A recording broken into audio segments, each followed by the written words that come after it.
معالي الدكتور محمد عبد العاطي وزير الموارد المائية والري، معالي السادة الوزراء والسادة المحافظين، الحضور الكريم، طيب الله صباحكم بكل الخير وأهلا وسهلا بكم في الجلسة الافتتاحية in the opening session of Cairo Water Week, CWW, in the fourth edition, held under the auspices of His Excellency Mr. President Abdel Fattah al-Sisi, the President of the Republic of Egypt, from 24th to the 28th of October. This year's edition comes under the theme of water, population, and global changes, opportunities and challenges. Dear attendees, Cairo Water Week comes out of Egypt's Vision 2030, wanted by Egypt to achieve the goals and principles of sustainable development. Such strategies were developed by Egypt in cooperation with stakeholders from the development partners, within the need of having a global and regional partnership to support the constructive dialogue reaching the sustainable development. Depending on this critical resource, the Ministry of Water Resources and Irrigation was keen on organizing such an event, even in the hardest conditions within the pandemic. This reflects its belief in this important resource within we face of global changes like the spread of pandemics, global changes, climate change, and overpopulation that affects the available water for human exploitation. It also affects societies and makes them more harmed. This made Cairo Water Week on the agenda of many stakeholders and concerned parties with water issues in the region, which made it more momentous year after year.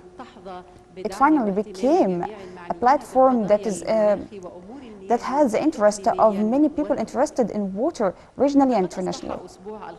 CWW became one of the most important events related to water issues in Africa and Middle East, as a huge variety of high-level officials, experts, technicians, and technical people and concerned parties gather for the water issues. Our dear guests, water means protection. This is the message of Mr. Antonio Guterres, the Secretary General of United Nations, in his speech on the World Water Day in the 22nd of last March.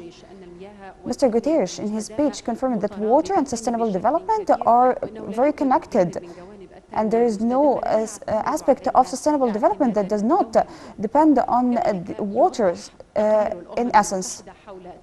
UN report on water development in the world for 2021, published by UNESCO on behalf of the United Nations, that the inability to identify the value of water is the main reason for water waste and misuse of water. Hence, Egypt realizes that water's value is very critical and cannot be replaced. The current status of the water resources reflect the need to good management. So, CWW focuses on 5 main themes, which are regional and sector cooperation on water management, the advanced methods in water management, in addition to water and society, and water and global changes, beside innovations and water sciences. CWW this year witnesses more than 800 virtual participants and many delegations, ministerial delegations. This week includes many high-level sessions for experts at political and technical level to discuss water and environment issues, including a session on preparing for UN conference for a mid-review of water conference for 2023, and the common conference of water and environment ministers of Arab states, and the 4th forum dedicated for water of the African youth. In addition to the African-European Investment Forum, on the margin of the conference, there is an exhibition for smart irrigation and techniques on water treatment and reuse. 34 specialized companies in water participate in this exhibition. Encouraging the scientific research and raising awareness, 4 competitions were held regarding the themes of the conference in graduation projects, PhD and master's thesis, and the participation of the students of excellent students in technology. In addition to the national competition on water management, the awards of the competitions are provided under the auspices of the European Investment Bank and National Egyptian Bank. Now, the opening session of the events and the agenda of the week with the speech of His Excellency Mohammed Abdel-Ati, the Minister of Water Resources and Irrigation.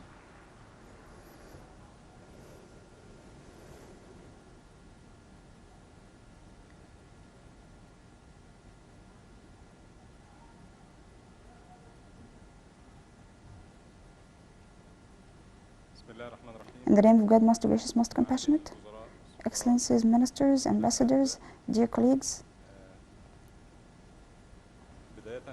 at the outset, on behalf of His Excellency Prime Minister Dr. Mustafa Madbouli, I'd like to carry his welcoming for your attendance and his desire to participate with us in the opening of this event. But he had another commitment at the same time. Allow me to express my happiness for having you today in the inauguration of CWW 4th edition under the theme of Water Population, Global Changes, Opportunities and Challenges, during which we will exchange the points of view about the global changes in water sector and their impacts on the society, in addition to our capacity to manage our water resources by depending on advanced methods, solutions and technical innovations in water sector. This requires having a platform for cooperation and exchanging points of views and participating in discussions to find scientific, applicable and technological solutions for the current issues. Ladies and gentlemen, success achieved by CWW 4th edition made it a point of attraction for all the decision makers around the world. Hence, this year's CWW 4th edition includes more than 800 participants, whether virtually or physically, from all over the world, including the international organizations and civil society organizations.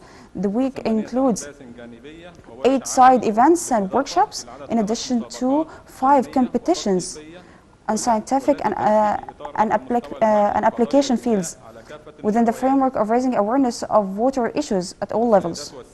Ladies and gentlemen, the world realized that water is life and the pillar of sustainable development, but it's also one of the most important challenges that we face. We face many global changes, including environmental and climate changes, quick urbanization, overpopulation, immigration, and the lack of stability in many countries, in addition to COVID-19 pandemic and their impacts all over the world.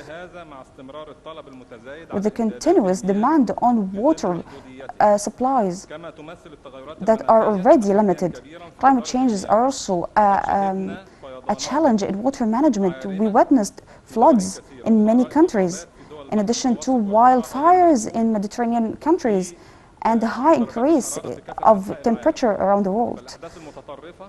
The extreme events that are witnessed more than ever require many preparations to deal with them. It also requires doubling the efforts to adopt effective policies and good management of our water resources in a more comprehensive manner, in addition to developing them and good exploitation of them in order to supply, fulfill the current demands and the future demands as well. Dear attendees, the good management and effective management that are transboundaries require from us to enhance the transboundary of cooperation and paying more attention to it. This cooperation is one of the indicators of sustainable development goals. It's also very important to coordinate the mutual water resources so the coming generations can benefit from them. If the world does not double their efforts and cooperate in terms of the most scarce water resources, there will be no country able to face these challenges, as we live in one world with one destiny. It's worth mentioning that UN preparations for 2021 and UN reports also indicate that the annual costs in developing countries for adaptation procedures are between 140 to 300 billion dollars by 2030, and from 280 to 500 billion dollars by 2050. So it's necessary that governments use all the tools that help achieving the water security and accurate scientific planning for climate change adaptation, taking into consideration the needs and priorities of economic sectors, in order to guarantee a decent life that's sustainable for the current generations, besides conserving the natural resources for the coming generations. Ladies and gentlemen, Egyptians built a great civilization on Nile banks thousands of years ago, as Egypt is a gift of Nile, as mentioned by the Greek historians Herodot. Egypt is in a very dry area, depends on water on the river Nile to provide their water needs. As sustainable development plans are related to the country's ability to provide the necessary water needs. Egypt drafted a plan that depends on 50 to 100 billion dollars. This is a challenge in water management. Egypt faces water deficit, which is estimated at 90% of the current available resources. It uses 50% of the current uses to bridge the current gap.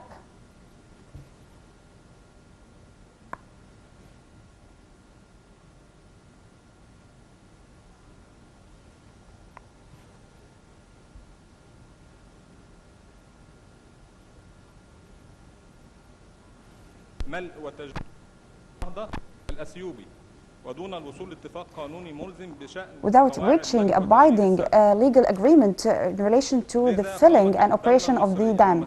So the Egyptian state, represented in the Ministry of Water Resources and Irrigation and the concerned ministries, developed many national projects in order to achieve many projects in water management and developing the water resources and preparing the good environment for these plants by establishing huge plants to treat the drainage water and reuse it. In addition to qualifying the streams and maintaining the water facilities, besides implementing projects to prevent from the dangers of rains, and institutional reform, raising awareness and training and using modern technology in water management and enhance the benefit and use of water. Ladies and gentlemen, technology is a main pillar in using the optimization of water use. In this framework, the ministry implements work of forecasting the water of rains and floods. In this regard, we distribute rain forecast twice a week from 8 countries in Africa and Arab countries. We also use satellite technology and modern algorithms, in addition to using modern technology in communication for remote control of the water amount in the water streams. Satellite technologies is also used in the water counting and the weeds in the streams. In addition to following up the changes in the coasts of the Mediterranean Sea and Red Sea, in order to treat them and being prepared for any negative effects of the climate changes. In addition to using the radar image in order to follow up the changes in the water facilities, in order to take the necessary procedures to maintain and qualify them, or taking corrective actions during the implementation. Egypt pays a huge attention to support the cooperation between Egypt and the states all over the world. So we are keen on continuous communication in transferring experience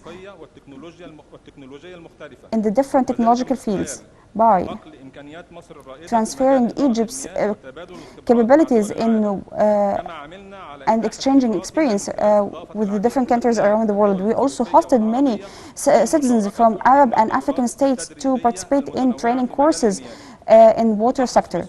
Egypt is also keen on enhancing cooperation with different countries at the regional and international levels in all aspects, with paying special attention to cooperate with Nile Basin's country and the Arab countries in the different projects on water and removing weeds. Ladies and gentlemen, dear attendees, water is a mutual inherent of humanity. It's a very important human right. So let's work hard to continue our development and turn all the challenges into opportunities and cooperate to avoid conflicts, as we are gifted the water by God in order to conserve them and make it a reason for our welfare and guarantee a better life for the coming generations. At the end, I'd like to thank you all, asking God to guide our efforts and make them succeed. Wishing you a good time in knowing your second home country, Egypt. Thank you so much.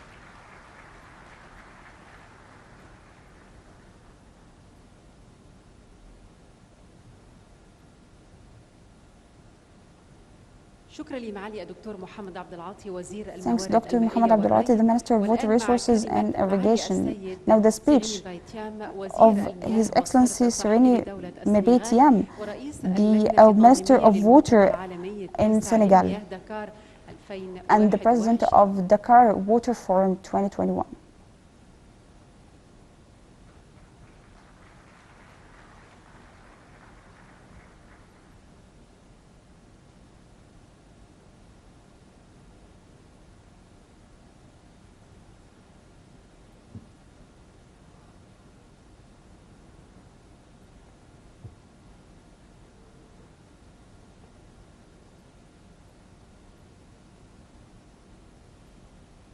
Excellence Dr. Abdel Ati, ministre des Ressources en eau et de l'Irrigation de la République arabe d'Égypte,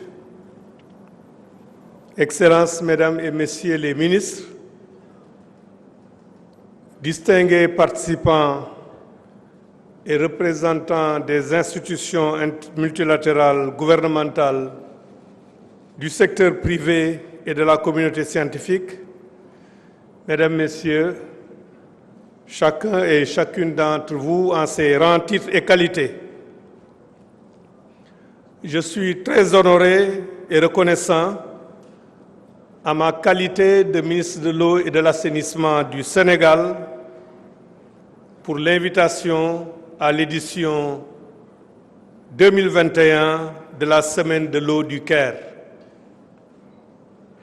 Permettez-moi avant tout de vous transmettre les salutations chaleureuses et fraternelles de son Excellence M. Macky Sall, Président de la République du Sénégal, à son ami et frère, son Excellence M. Abdel Fattah al-Sisi, Président de la République arabe d'Égypte. Ces salutations s'adressent également au gouvernement et au peuple de cette grande nation d'Égypte. Je voudrais également remercier mon ami et frère, le docteur Mohamed Abdel Hatti, ministre des Ressources en eau et de l'irrigation de l'Égypte, pour ses délicates attentions et pour la bonne organisation de ce grand événement dans un contexte très particulier, mais surtout pour son soutien au processus préparatoire du 9e Forum mondial de l'eau de Dakar. Comme vous le savez, le Sénégal reste profondément attaché à sa coopération exemplaire avec les États arabes, la Oumma islamique et de façon générale et particulièrement avec la République arabe d'Égypte. Le thème de la Cairo Week 2021, eau, population et changements globaux, défis et opportunités, est d'une grande actualité et s'inscrit en droite ligne avec les priorités du 9e Forum mondial de l'eau que le Sénégal et le Conseil mondial de l'eau organisent du 21 au 26 mars 2022 à Dakar. Excellences, Mesdames et Messieurs, la question des ressources en eau, de leur conservation et de leur utilisation dans un contexte de croissance démographique et de changements globaux est un défi majeur pour la survie des populations vivant dans les zones arides et semi-arides. En effet, depuis des millénaires, les sociétés humaines de ces zones ont dû construire des connaissances et développer des techniques pour s'adapter à leur environnement. L'édition 2021 de la Semaine de l'eau du Caire nous invite à réfléchir au rôle clé de la sécurité de l'eau dans le développement, la consolidation de la paix et la résilience des régions où les ressources en eau sont limitées. Il est important de rappeler que les zones arides et semi-arides de la planète constituent un laboratoire grandeur nature pour comprendre la crise climatique et bâtir des réponses efficaces et durables. Globalement, la réponse au dérèglement climatique passe par la mise en œuvre de l'ensemble des objectifs de l'agenda 2030, ce qui nécessite une approche holistique en vue d'une utilisation efficace de chaque goutte d'eau pour assurer la sécurité alimentaire, développer les activités humaines, préserver la santé de l'homme, préserver la nature et mettre en place des mécanismes de riposte robustes contre les pandémies.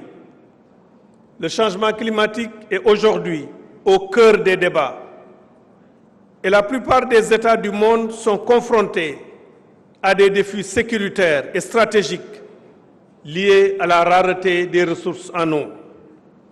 Le changement climatique a de graves répercussions sur la vie et les moyens de subsistance des populations, en particulier celles qui vivent dans les pays les moins avancés. Il est temps de regarder la réalité climatique en face. Nous devons agir de toute urgence pour garantir la sécurité de l'eau pour l'homme et la nature. Dans quelques jours, le monde sera à Glasgow pour faire avancer l'action face au changement climatique. Ce sera l'occasion de travailler pour une reprise en compte de la crise de l'eau en lien avec la crise climatique. Compte tenu des nouveaux enjeux et défis liés à la sécurité de l'eau dans le monde, le Sénégal et le Conseil mondial de l'eau, en organisant le 9e Forum, entendent donner une dimension politique particulière à l'eau, notamment pour la construction de la paix, pour le développement et pour la résilience socio-économique, particulièrement dans ce contexte particulier de la pandémie à Covid-19. Excellences, Mesdames et Messieurs, le 9e Forum mondial de l'eau de Dakar, placé sous le thème de la sécurité de l'eau pour la paix et le développement, entend apporter des réponses concrètes aux défis de la sécurité de l'eau. L'ambition du Sénégal est d'organiser un forum efficace au niveau social, politique et économique, un forum qui soit un catalyseur d'action pour accélérer l'accès universel à l'eau et à l'assainissement, un forum connecté aux agendas et engagements mondiaux liés aux objectifs de développement durable. Ainsi, dans le but de placer l'eau au cœur de l'agenda politique international et afin de donner une dimension stratégique à l'engagement du Forum Dakar 2022, le président de la République du Sénégal, son Excellence M. Macky Sall, organisera un sommet des chefs d'État, de gouvernement et des grandes institutions internationales. Le gouvernement du Sénégal serait très heureux de compter parmi ses invités à ce sommet à l'occasion du forum, son Excellence le Président de la République arabe d'Égypte. Ce sera l'occasion de lancer un engagement politique historique en faveur de l'accès à l'eau et à l'assainissement et de renouveler l'engagement en faveur de la décennie d'action pour l'ODD 6. Excellences, Mesdames et Messieurs, malgré la pandémie, la préparation du 9e Forum mondial de l'eau avance globalement bien. Après 2 années de concertation intensive, les groupes de travail ont présenté leurs propositions lors de la 2e réunion des parties prenantes tenue les 14 et 17 octobre 2021 à Dakar. L'occasion a également été saisie pour mettre en synergie les résultats des travaux des groupes avec les différents segments politiques, segments ministériels, segments parlementaires, segments autorités locales et territoriales et organismes de bassin. L'élan politique ainsi obtenu nous permettra de nourrir significativement, avec les résultats du Forum de Dakar 2022, la conférence des Nations Unies consacrée à l'examen à mi-parcours de la réalisation des objectifs de la décennie internationale d'action sur le thème « L'eau et le développement durable », conférence de mars 2023. Il me plaît de rappeler que le Sénégal travaille en étroite collaboration avec l'Égypte pour une meilleure participation des acteurs de l'Égypte, de la Ligue arabe, du monde arabe et de la région MENA au Forum. Cette collaboration étroite avec l'Égypte sera matérialisée par un mémorandum d'entente que le ministre, le docteur Mohamed Abdel Hatti et moi-même allons signer au cours de cette semaine de l'eau du Caire. C'est pourquoi je reste convaincu que les conclusions qui se dégageront de la présente édition de la semaine de l'eau du Caire contribueront sans aucun doute à enrichir le contenu et l'agenda du 9e Forum mondial de l'eau de Dakar. Le Sénégal est prêt à accueillir le monde entier en mars 2022 à Dakar pour ensemble construire la résilience de l'humanité face aux crises multiformes de l'eau. Nous attendons à cet égard une contribution significative de l'Égypte, pays frère et ami du Forum à Dakar. Pour finir, je voudrais féliciter à nouveau, au nom du Sénégal et à mon nom, le ministre des Ressources en eau et de l'Irrigation de la République arabe d'Égypte, pour cette excellente initiative instituant la Cairo Water Week comme un événement international de référence visant à améliorer la gouvernance durable et solidaire des ressources en eau dans le monde. Je vous donne rendez-vous tous à Dakar en mars 2022 pour réaffirmer ensemble l'importance de l'eau pour la paix et le développement. Je vous remercie de votre écoute attentive.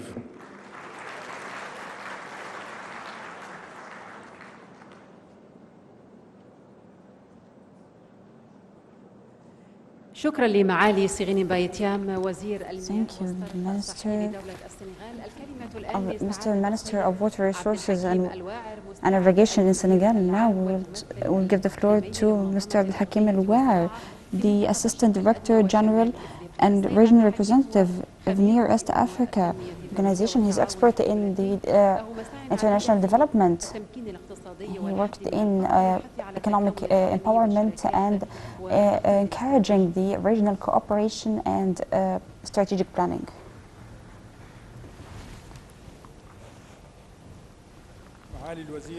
Excellency, dear brother, Dr. Mohammed Abdelati, the Minister of Water Resources and Irrigation in the Arab Republic of Egypt, Excellencies, Ministers, Ambassadors, and representatives of the international and regional organizations, ladies and gentlemen. Peace and blessings of God be upon you. And good morning to all of you. Allow me first to carry to you the greetings of Dr. Cho Dong-yu, the Director General of the FAO, and his great wishings for CWW 4th edition. It's also an honor to congratulate the Arab Republic of Egypt, its presidency and people and government for their continuous efforts to put the water scarcity and sustainable management of water on the priority of agendas at the international, regional and national levels. All of us know that water scarcity in the Arab region is a huge challenge, not only at the level of providing services and water supplies for the different purposes like drinking and irrigation, but most importantly is the impacts of this scarcity, both directly and indirectly on agricultural production, food security and sustainable development. The average per capita water is decreasing from 1962 to 2017. Forecasts indicate that this decrease would persist to reach 500 cubic meters in the coming 3 decades. This represents a huge obstacle before development, especially if we know that 14 Arab countries are currently within the highest rates of water stress all over the world. And 60% of the population of this region and 70% of the economic activities are centered in the most regions affected by water scarcity. Within this framework, evidences indicate that water scarcity shall be aggravated due to the climate changes represented in the changing patterns of waterfall and the decrease of surface water and the depletion of groundwater and the changes in floods periods and the impact on the agricultural crops in different countries. The impacts related to climate changes are reducing the GDP by 2050. Besides climate change, the overpopulation and urbanization will impose many stresses over water, lands and ecological systems, which requires intensifying efforts and coordinating efforts also to come with integrated solution benefit from technological advancement and partnership opportunities and benefiting from the available funding mechanisms. Agricultural sector in particular shall suffer from many problems that especially it depends on 85% of water, especially within the increasing demand of water for household use and other uses in many other sectors like tourism and industry. Without integrated method in dealing with water and food security, the decrease of water allocated for agriculture will result in reducing the crops and depending on exporting food and affecting the livelihoods of the poor in the rural areas. Doubtlessly, water scarcity is a huge challenge on our way to implement the sixth goal of SDGs related to water. Without it, it will be very difficult to achieve the first goal represented in eliminating poverty and the second goal represented in eliminating hunger, malnutrition and enhancing the sustainable agriculture. Without achieving advancement in both first and second goals, the agenda of SDGs are all in danger. The estimations before COVID-19 pandemic that 51.5% or 12% of the population suffer from hunger in the Arab region, with an increase of 1.1 million persons before 2019. If this rate keeps its pace, the number of affected persons of hunger will be over 75 million persons by 2030. Hence, it's not likely that the region will achieve the SDG represented in eliminating hunger. It will also, the effect of the pandemic will also affect the economy of the region and resulting in many other challenges. Ladies and gentlemen, despite of this image that's full of challenges and difficulties, we notice that many states in the region depend on reforming policies and water programs in the right direction. States develop and adopt tools and methods in planning and the optimization of water use and enhancing the productivity in agriculture and depending on water, in addition to investment in the unconventional water resources like water desalination, reuse of drainage water. In this framework, we witness in Egypt that there are many examples on this. Last but not least, the inauguration of water treatment plant in Bahr al-Bahr, in addition to other successful projects that aim to well use of water resources. To enhance the sustainability of water resources, many Arab states develop policies to face the challenge of water reduction, including some initiatives and policies initiated by Saudi Arabia and many other Gulf countries that invested a lot in water desalination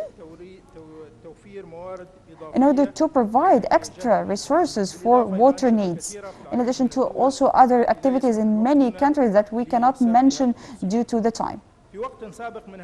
Previously this year, FAO adopted a new strategic framework, seeks to support Sustainable Development Plan 2030 by turning into more effective, comprehensive, flexible and sustainable production plans for better production, better nutrition, better life, better environment, and confirming not to leave anyone behind. Within this framework, FAO, through the Regional Initiative for Water Scarcity, supports the efforts of the states in this region to support the sustainable management of water resources and improve water security by raising the human and institutional capacities in water accounting, water productivity, optimization of use and irrigation, and sector connection between water, food and energy, developing the water resources that are unconventional. Water scarcity regional initiative is had the attention of all the regional and international partners as a critical platform to implement the different activities and exchange technical expertise and lessons learned and provide cooperation opportunities between partners. This initiative supports the mutual Arab activities represented in ministerial councils and organizations under the League of Arab States, like the Arab Ministerial Council for Water, the Arab Organization on Agricultural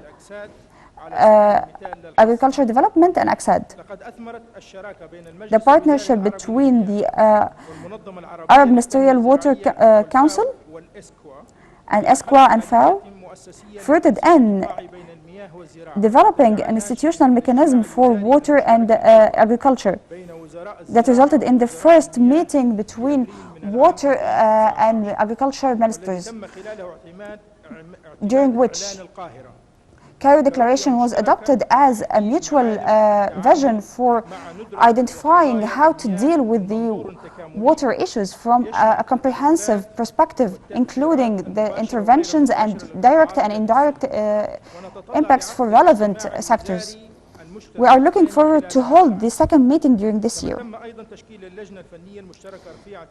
The high-level technical committee also was formed that hold annual meetings on the margins of Cairo Water Week. This committee, in cooperation with FAO and ESCWA, made progress in tackling many multi-sectoral issues like water and agriculture, like drafting the executive plan of Cairo Declaration and the guide on allocating water for agriculture that will be discussed in the committee's meeting on coming Tuesday within the events of this week. FAO support at the regional level in the field of coordinating the water and agricultural policies and cooperation between the two sectors is also enhanced at the national level by different projects in many countries in Arab region. In this regard, FAO supports the efforts of qualifying the agricultural sector, including irrigation facilities in countries facing internal crisis and conflicts. These interventions led to reactivating agriculture in many regions and enhance it and activating the returning of displaced persons to their regions and contributing in food security. At the end, I'd like to confirm the FAO's commitment on cooperation and supporting the efforts of all the states in conducting the needed change in agriculture to achieve food security within comprehensive and sustainable management of water and agricultural resources. Wishing you all success. Thank you for your listening. Peace and blessings of God be upon you.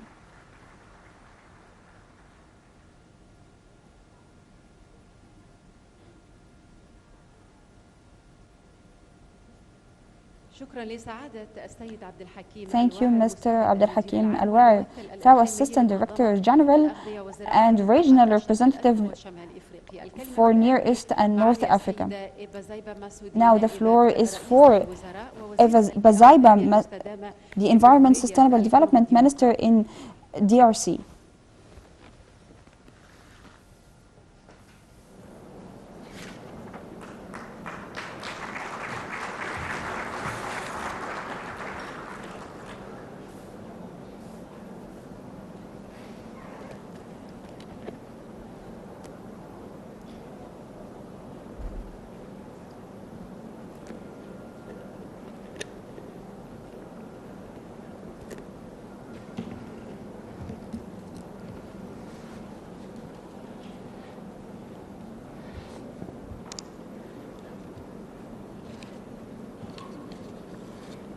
بسم الله الرحمن الرحيم.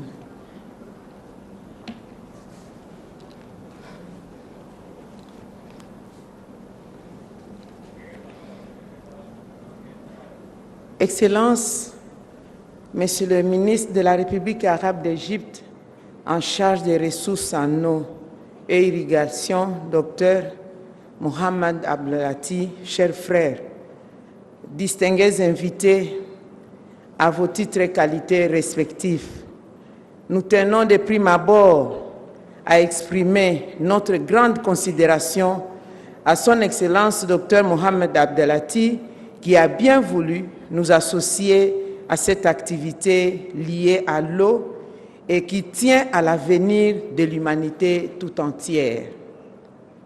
Ensuite, nos remerciements vont tout droit à la République arabe d'Égypte, son gouvernement, pays frère, de nous avoir accueillis sur son sol afin que la vision de la République démocratique du Congo en matière de ressources en eau soit partagée lors de cette 4e semaine de l'eau du Caire sous le thème eau, population et changement global, défis et opportunités. Mesdames et messieurs, la gestion des ressources en eau aujourd'hui doit obéir à un certain nombre de principes. Ceci pour nous permettre de relever les défis qui se dressent devant nous et saisir aussi les opportunités présentes. Cependant, la meilleure approche reste celle de la gestion intégrée des ressources en eau. Ça signifie que toutes les utilisations de l'eau doivent être faites dans la globalité.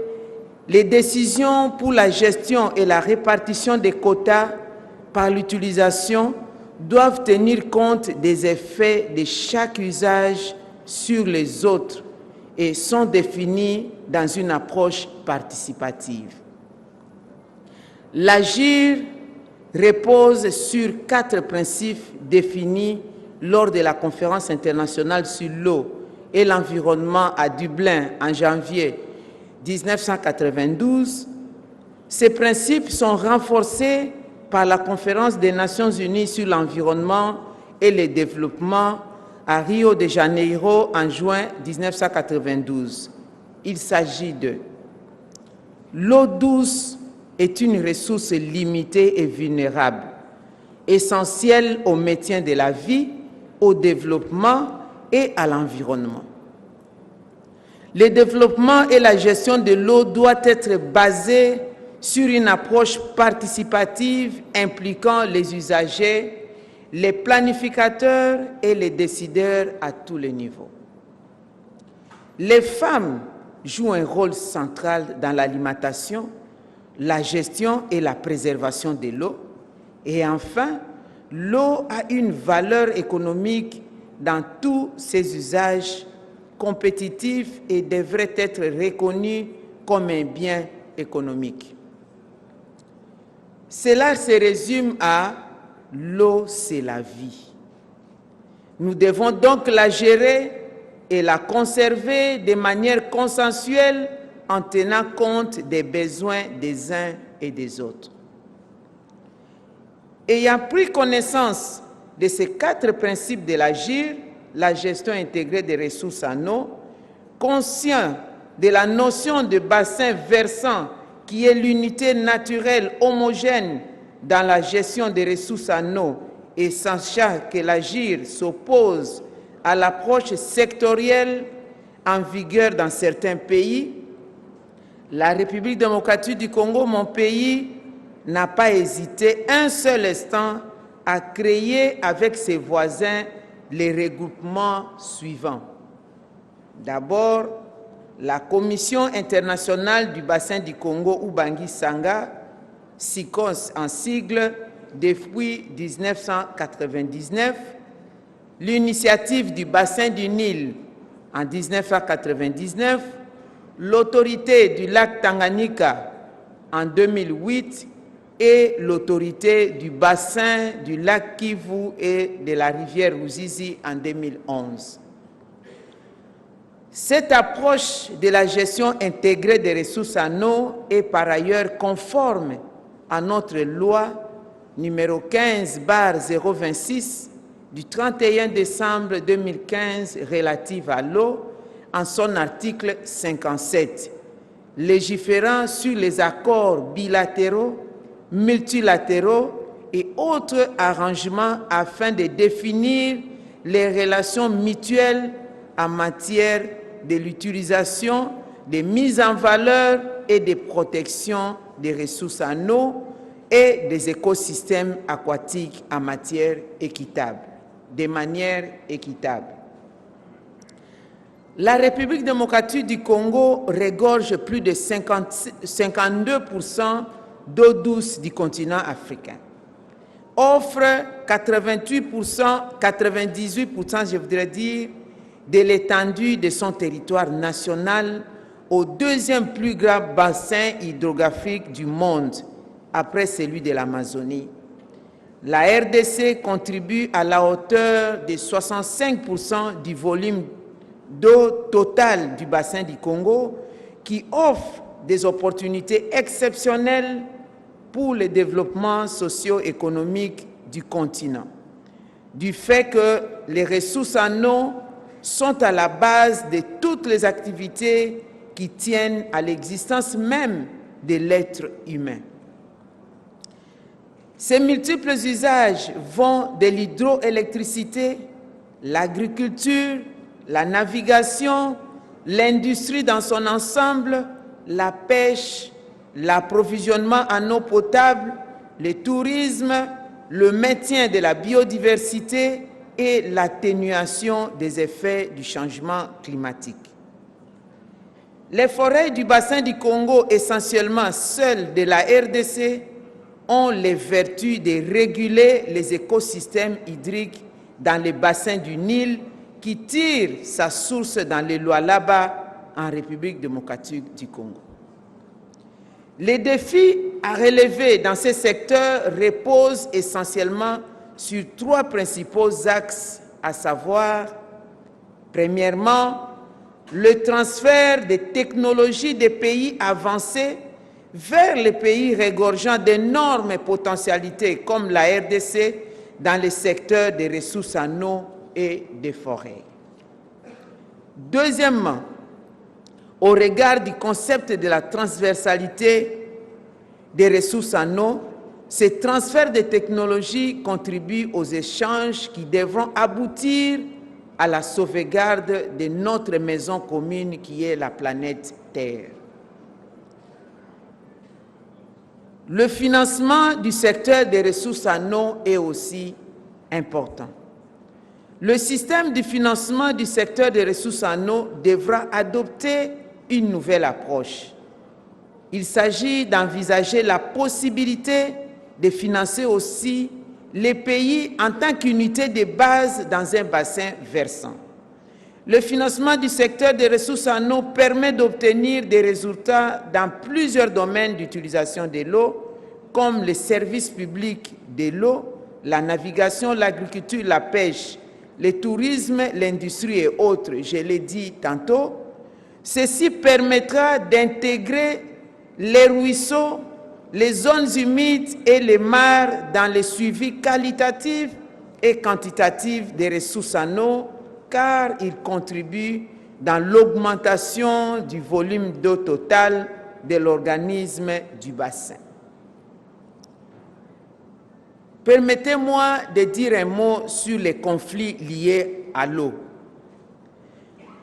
La République démocratique du Congo est convaincue que l'eau doit être un instrument de paix et non de conflit entre les peuples du monde. Le déséquilibre constaté dans la distribution d'eau douce à travers le monde et la démographie exceptionnelle dans certaines contrées seraient les principales causes des conflits dus à l'accès à l'eau. Le bassin du Congo est le principal réservoir d'eau douce du continent et se retrouve être à ce jour les moins étudiés, les moins financés, le seul où les eaux de pluie et les eaux non conventionnelles ne sont pas gérées et où les bruits de la guerre de l'eau commencent à se faire entendre. Avec sa pluviométrie abondante, ces bassins méritent notre attention particulière en termes de recherche, de financement et d'investissement dans le secteur des ressources en eau. Les conflits liés à l'eau, ils sont déjà observés dans la partie nord-est du bassin entre éleveurs et agriculteurs, et le gouvernement de mon pays s'y attelle pour des solutions durables. Dans certaines zones du monde, les conflits liés à l'eau ont fait des ravages et ont provoqué des déplacements des populations avec multiples conséquences sur la vie des paisibles populations, tout simplement parce que l'approche utilisée pour résoudre les conflits n'a pas été la bonne. Excellences, Monsieur le ministre, distingués invités, le secteur de la gestion des ressources en eau ne présente pas que des défis, mais aussi des opportunités qui sont énormes du fait que ce secteur constitue le socle de toutes les activités socio-économiques. Encore une fois, j'en appelle à des financements conséquents du secteur de l'eau dans les pays disposant d'énormes potentialités, notamment dans la valorisation des eaux non conventionnelles et des eaux de pluie. Cet apport excédentaire permettra aux États d'envisager des transferts virtuels des produits des secteurs utilisateurs des ressources en eau vers les pays ne disposant pas des ressources en eau suffisantes. Les secteurs comme l'hydroélectricité, la pêche et l'agriculture, l'industrie et autres peuvent faire l'objet des études par les spécialistes sur notre continent pour réaliser des transferts virtuels de l'eau. Cela présente plusieurs avantages pour le développement de tous. La stabilité des pays, la réduction des conflits entre les peuples, la réduction des migrations des peuples, les transferts de technologies et enfin d'atteindre les objectifs de développement durable d'ici 2030 et l'agenda africain en 2063. Excellences, Monsieur le ministre, chers frères, Mesdames et Messieurs, distingués invités, au nom du président de la République démocratique du Congo, Son Excellence le président Félix Tshisekedi Wachilombo, et au nom du Premier ministre de la République démocratique du Congo, je vous remercie.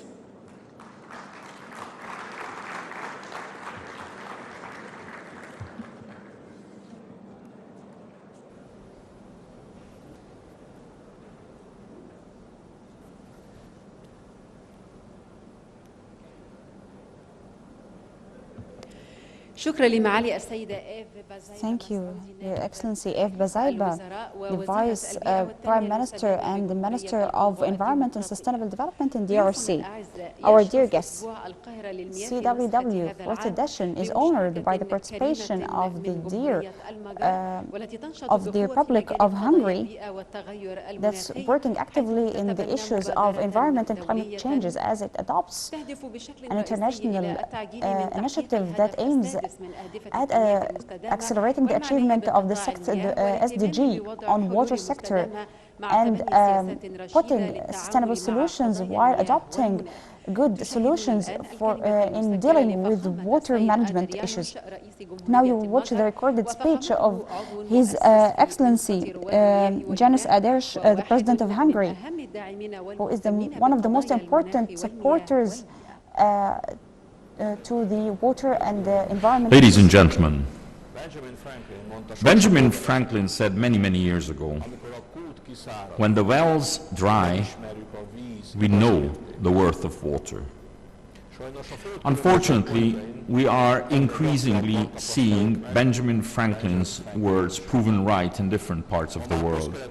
It is now commonly believed that while the 20th century was the century of oil, the 21st century is the century of water. Seeing the growing problems, we adopted the Sustainable Development Goals 6 years ago, hoping and resolving to achieve the turnaround needed for sustainable water management in 15 years. The sad fact is that in many ways we are further away from the goals today than we were when we adopted them. At conferences in recent years, we have talked a lot about the need to improve the efficiency of our water supply systems faster than our population is growing, and that one of the ways to increase the efficiency of our economic activity is to reduce the amount of water needed to produce a unit of value. We all know that we need water not only to supply our population, but modern agriculture and industry cannot do without sufficient amounts of quality water. Ladies and gentlemen, floods have ravaged many parts of the world this year.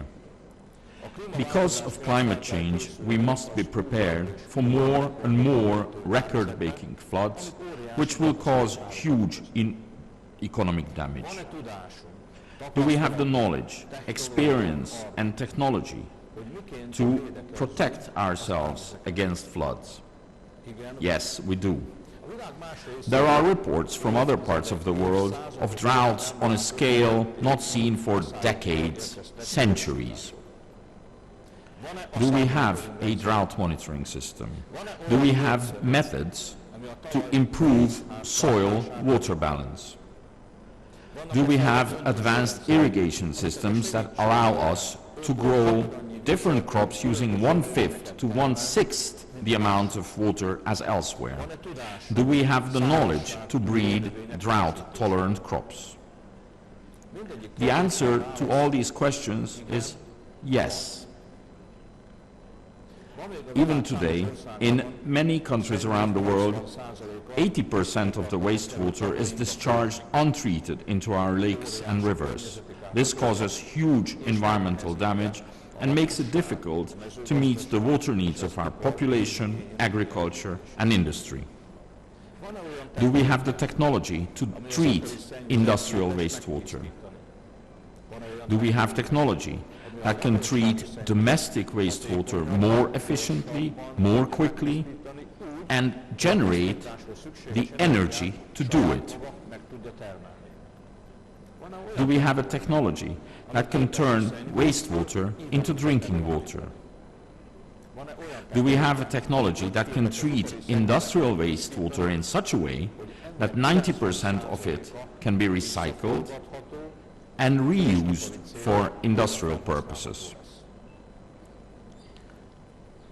The answer to all these questions is yes, we do. In most parts of the world, there's a huge grid loss. In some places, up to 70% of water is lost due to poor pipe networks. Is there a solution that can significantly reduce, even eliminate grid loss? Yes, there is. In many countries, groundwater resources are used much more than what nature can replenish. Do we have a solution to measure and monitor water extraction, consumption and recharge, and thereby protect ourselves from such future disasters as the depletion of wells or the inability to farm? Yes, we do. Most of humanity lives in shared water catchment areas. This has been a source of many conflicts in the past and could be in the future. Are there good examples using the water of a river in a way that benefits both upstream and downstream countries? Yes, there are. Ladies and gentlemen, we have the knowledge, we have the experience. We also have much of the technology required to solve the various problems. I am convinced that the necessary resources for development can be found, and that bad regulations can be changed. And the political will to change them seems to be there. What is missing? Time, which we know is our most important non-renewable resource. It might be worth considering the words of Chinese-born American writer Ken Liu. It is not how long we have that matters, but what we do with the same time we have. I wish all participants a successful meeting.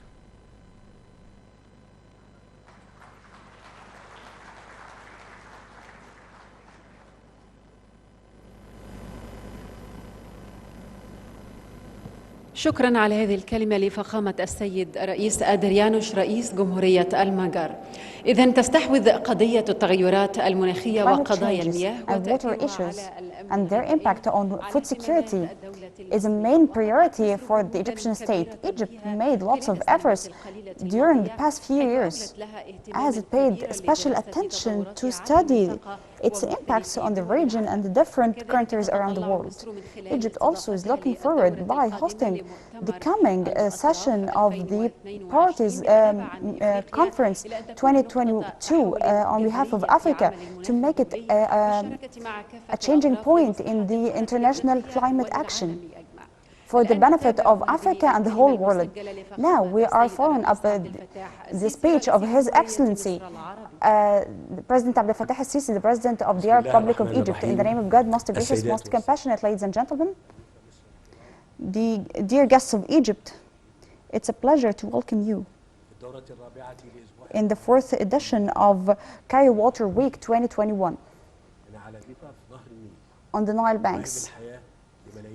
That is a gift of life for all the millions of Egyptians, and the source of welfare and development since early of the history for the peoples of Nile Valley, that contributed and still contributes in drafting the human heritage and drafting the human intellects all over the years. Ladies and gentlemen, the selection of Cairo Water Week theme in the 4th edition is water, population, global changes, opportunities and challenges. In a time where the world witnesses fast development affects the water resources, and the best management of the water resources is a very complicated process.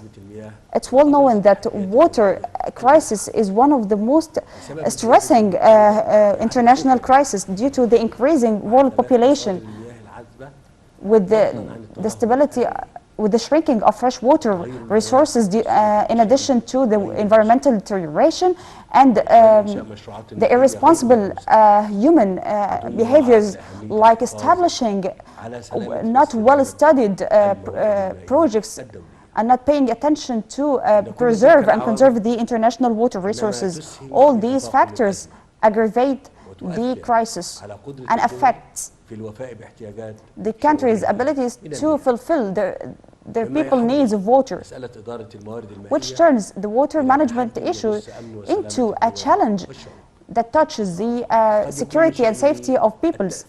It may also affect the stability of whole regions. Within the current international crisis, and out of the stable belief of Egypt in the necessity of international action and multilateral action, with the United Nations in the core of it, Egypt constructively involved in United Nations Water Pact 2018-2020. As we participated actively in the different stages of it, we also coordinated with many friendly states to launch Water Pact in order for the comprehensive review of Water Pact 2030.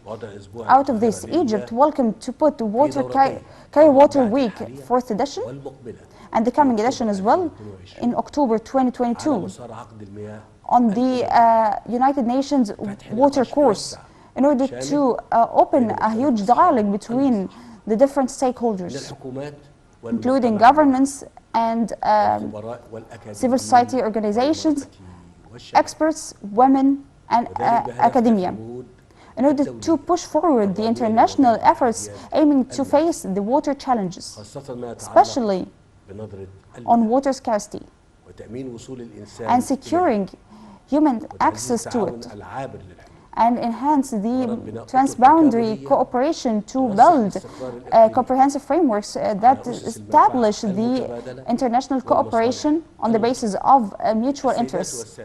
Ladies and gentlemen, nationally, Egypt believes that pushing forward the development efforts is a condition to achieve international peace and security, and to establish a stable world order. We adopted a comprehensive vision, Egypt 2030, in a national ambitious program that addresses different aspects of life, in which we paid special attention to the 6th SDG on water. Egypt also developed the strategic plan on water resources management till 2037 with an initial estimated cost of $5 billion. This cost may be doubled due to the implementation rates. The plan is established on 4 pillars. First, improving the quality of water, including establishing double treatment plants. Second, developing new water resources, as the past period witnessed a national direction to localize water desalination. Third, the well use of the available water resources and improving the quality of irrigation Egyptian system, as the state adopted many projects to turn into the modern irrigation systems in order to optimize the benefit of the current resources. 4, preparing the suitable environment with the current resources we have by the institutional and legislative development and raising the awareness of citizens on water optimization and prevent all the waste and contamination. Egypt takes steps within many complicated challenges, as it's 600 cubic meter per capita in Egypt of water. As the United Nations defined, the water poverty is 1,000 cubic meter per capita in year. Egypt is one of the most dry countries in the world, with the least waterfall rate between all the countries. So exclusively, we depend on the water of the river Nile that comes from outside the borders. So this difficult water equation makes Egypt as an early model for the upcoming situation in the different countries around the world. In the future, with the continuity of water scarcity challenges and the inability to coordinate at the level of at the regional level, according to the relevant international law rules. In this regard, the Egyptian people are following up the developments of the Renaissance Dam. We are looking forward to reach as soon as possible, without any slowness, to reach a binding legal agreement in this regard, in coordination with the presidential statement issued by UN Security Council 2021, in order to achieve the Ethiopian development goals that we understand and even support and limit at the same time water, environmental, social and economic harms of this dam on Egypt and Sudan on a basis of the respect of international law and to dedicate more coordination and cooperation. Ladies and gentlemen, and the conclusion, I'd like to confirm on the importance of supporting the international cooperation principles in a way empowering our peoples to face the current world challenges in relation to water issues in order to successfully face them together and to avoid conflict over them, as no one is winner in such irrational conflict over the source of life that should be provided for everyone without any inequality. So I'd like to invite you all to involve constructively with integrity in the 4th edition of CWW and to launch deep dialogues on the different aspects of water issues, including the technical aspects, political, legal, environmental, developmental and economic aspects as well. I also wish that your dialogues and discussions will allow more development of concepts and principles on good management of water resources, and to urge the countries that share international rivers to put forward the principles of justice and not harming the interests of their neighbors. I'd like to confirm that Egypt will save no effort in pushing forward water agenda in United Nations and the international and multilateral forums and put them into priority to get the needed attention that is in coordination with the value of water.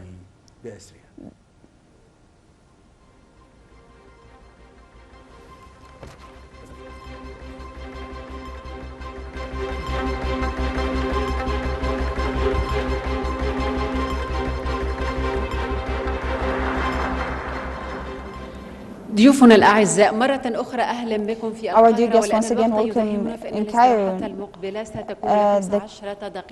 The coming break will be for 15 minutes. Then we will start the high-level session held on the margin of CWW 2021 under the theme of the dialogue of policies in countries suffering from water scarcity to achieve sustainable development goals. Thank you.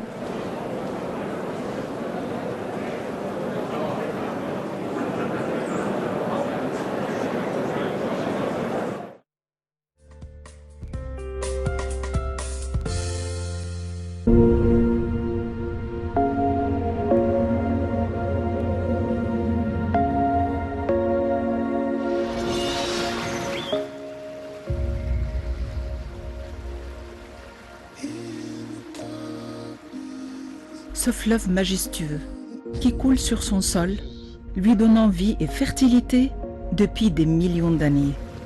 Depuis 40 000 ans, les cultures et les édifices grandioses, hérités de nos ancêtres, témoignent d'une grande civilisation admirée de tous.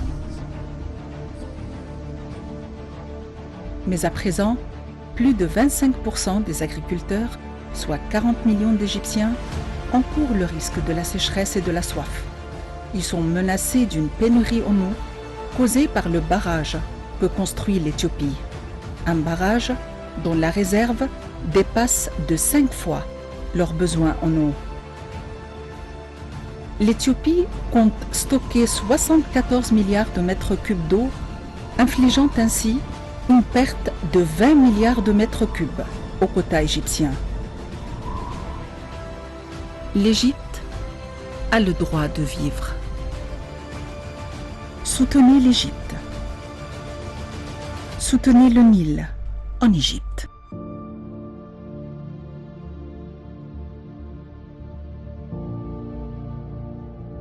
تؤتمر الأمم المتحدة للمراجعة الشاملة لنصف المدة والخاص بالمياه والمقرر عقده في نيويورك في شهر مارس 2023.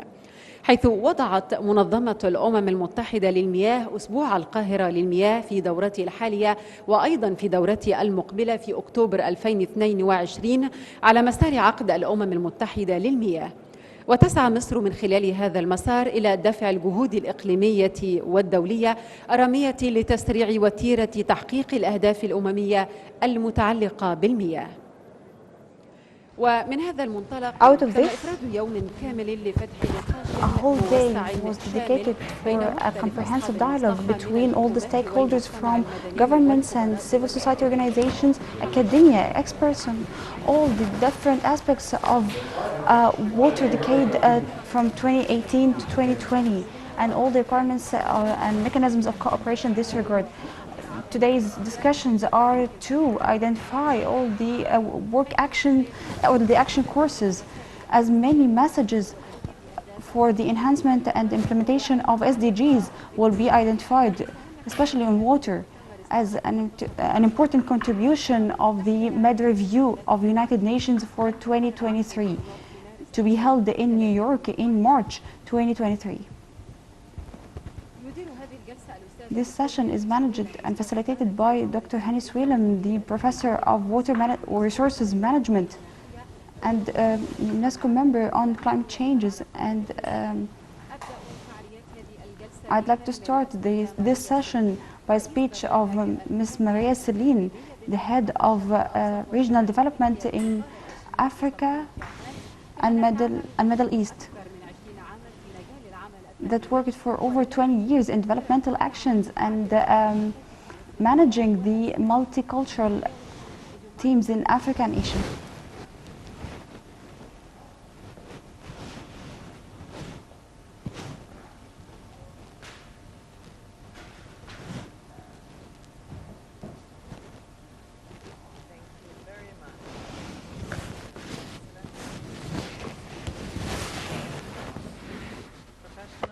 Guests, ladies and gentlemen, I am truly delighted to be here today, representing Sweden, our embassy in Amman, Jordan, and the Swedish International Development Cooperation Agency.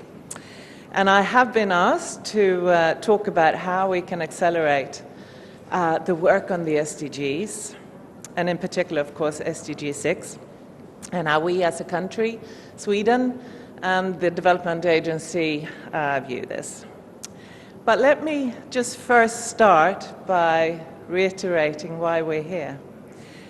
As is stated in the concept note for this event, some 2.2 billion people across the world do not have access to clean water.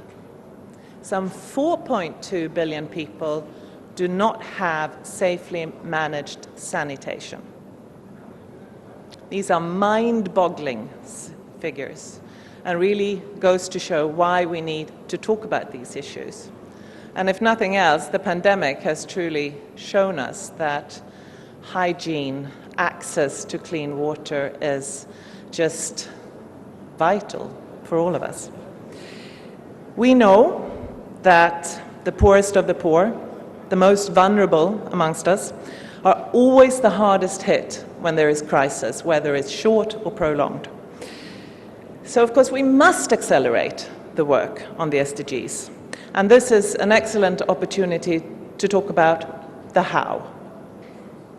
So I want to start by telling you that the Swedish government, as was said in the beginning here, we work on different levels, different strategies in the MENA region. And my government is a very strong believer in cooperation. We need to jointly define the problems and the solutions. And as for water, we know that a huge majority of the world's population live in countries that share transboundary waters. This can drive conflict when resources are scarce and maybe not managed to the extent that they should be. So working together, bringing governments, professionals, communities together is key. So our government decided on a regional strategy for the MENA region that gives us the tools and financing to support regional approaches and collaborations. So where I am in Amman, together with my colleagues, we're entrusted to implement this strategy. So promoting an effective regional and cross-border cooperation is the only way to build peaceful, inclusive and sustainable societies. And we think there is no way that a single country or community can come up and solve the problems on their own. But when solutions are found, it is every country's or community's responsibility to share those solutions. And we would be happy to facilitate and accommodate that process. And we work with so many partners across the region, and many of them are represented here. So now I've talked about SDG 17, which is about partnerships. That's because we are really a strong believer in that. And if we're going to come back after the pandemic to build back better, fairer, and greener, we simply must cooperate. There's no way out of that. So in our work on accelerating the SDGs, I really also want to turn our attention to the current rapid loss of biodiversity. Now, the conservation and the sustainable use of biodiversity, along with restoration and safeguarding of ecosystems, can help protect men and women from falling into poverty, and it can help to lift them out of poverty by increasing incomes and reducing vulnerabilities. So the fight against the climate crisis and the loss of biodiversity must go hand in hand. And that's been made a top priority by the Swedish government, and we are looking for partnerships, wanting to work together and be part of a solution to tackle these problems. So what else do we need to think about? Well, in our view, we think that the transformative and systemic change is needed to drive the process. And a prerequisite for a systemic change is a holistic approach where cross-cutting issues like gender and inclusion and links to other water-related SDGs are made explicit and addressed. And in addition to that, we also firmly believe that a human rights-based approach is critical. And why is that? Well, because we know that the main effects of climate change for many poor are felt through water, and applying a rights-based approach will ensure the rights for everybody, for men and women, for different communities, for ethnic minorities, for marginalized vulnerable groups.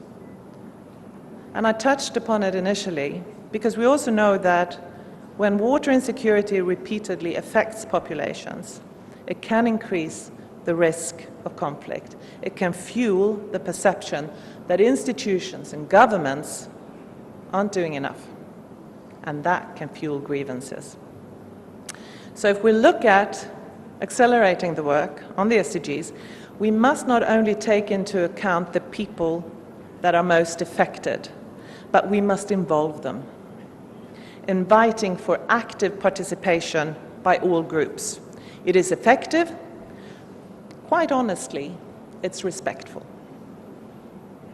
So I can't miss up on the opportunity to also remind you that in 2014, the Swedish government, and this I'm very proud of, applied a feminist foreign policy. And that policy is simple, but very strong in its conviction that we cannot solve any of these problems if we exclude half of the population. So we are very strong in our dialogue with our partners that working with us, you need to have a very thought-through plan on how to involve, empower women, but as we were talking about this morning, not only empower, but also show opportunities for women. That's how we also ensure the rights agenda. I want to add one more aspect that we believe in very strongly on the acceleration of the SDG agenda, and that is, how do we spend the resources that we have? And more explicitly, how can we jointly tackle the menace of corruption? Because we know that in countries with low levels of corruption, we see a stronger trust in public institutions, we see access and quality of delivery of social services are higher, and overall, the growth rates of those economies are better. There are many, many more examples, and we know it all, but I didn't want to miss out on the opportunity to say we need to work on transparency and integrity, and in that work also include the most vulnerable. So in conclusion, to accelerate our work, we need strong partnerships, we need a system-based, holistic approach, focus on biodiversity, and link water resource management to the overall SDG agenda. We need a human rights-based approach that ensures the inclusion and participation of all. And we need an intensified work and debate on how to tackle corruption and use our resources wisely. As a last reminder, it was 50 years, or 49 years ago, that in Stockholm, 1972, we hosted the first UN conference on the environment. Next year, we will host again the 50+ conference with the theme Stockholm plus 50, a healthy planet and prosperity of all, our responsibility, our opportunity. So obviously, we're going to continue to discuss all these pressing matters. But now we must get to work. So with this, I want to thank sincerely the Egyptian Ministry for Water Resources and Irrigations, all the participants, my distinguished panelists, for making this week a success. So let's get to work. I thank you for your attention.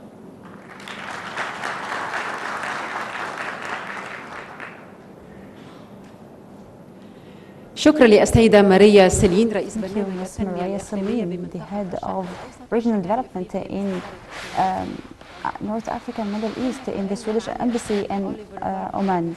Now, the floor is for Mr. Oliver. Mr. Varley occupied many high positions in the European Commission since 2008 as a representative of Hungary in the Commission and the head of the Directorate of the Intellectual Rights.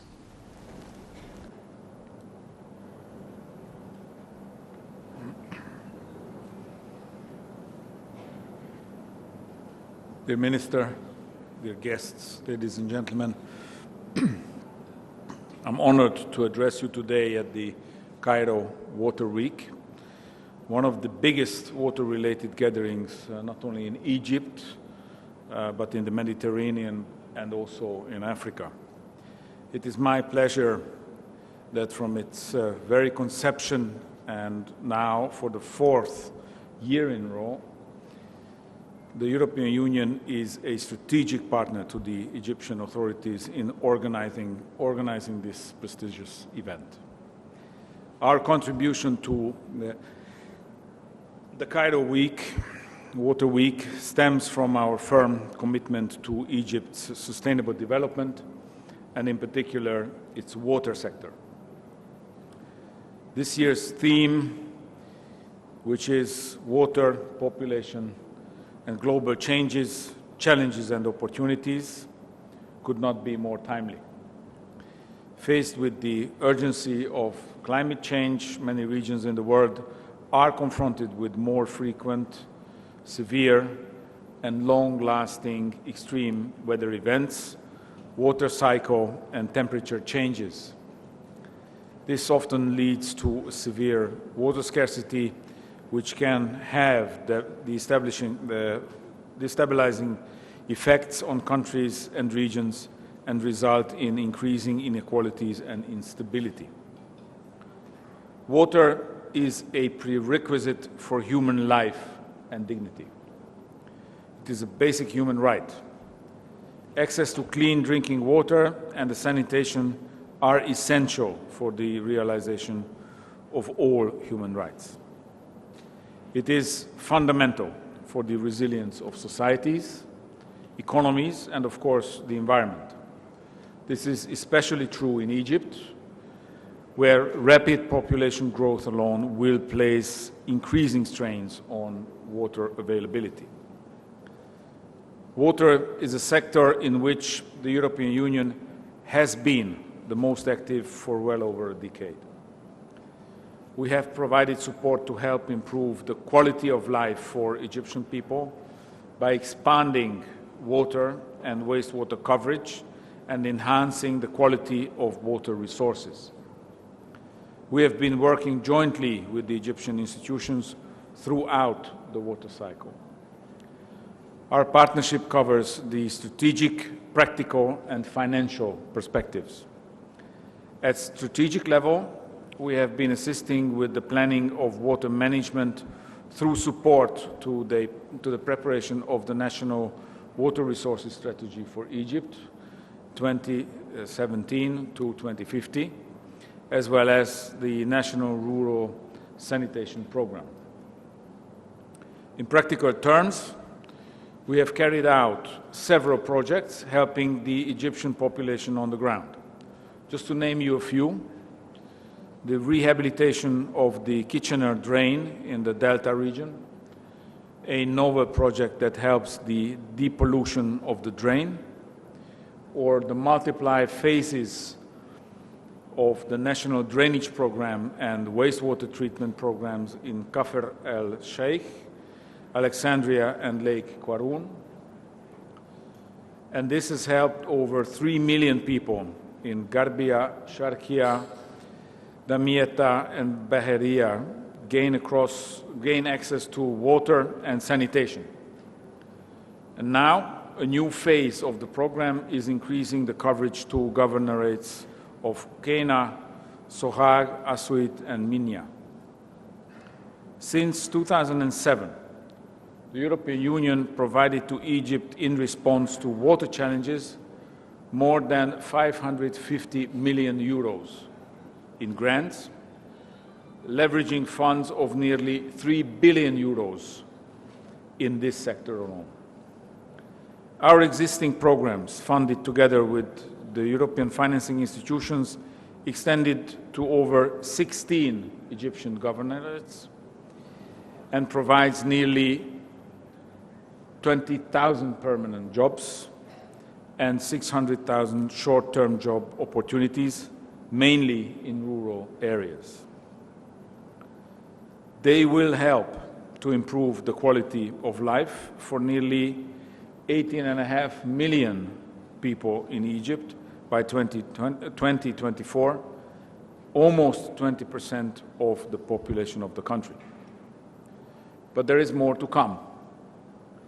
This spring, the European Union offered a new agenda for the Mediterranean. This agenda is based on the conviction that by working together and in a spirit of partnership, common challenges can be turned into common opportunities in the mutual interest of the EU and in the southern neighborhood, and in particular of Egypt. The new agenda includes a dedicated economic and investment plan to stimulate a long-term socio-economic development and recovery in the southern neighborhood. From the EU budget, we aim to allocate up to 7 billion euros for the rollout of this investment plan during the coming 7 years. This is expected to mobilize up to 30 billion euros in private and public investment in the region during the next decade.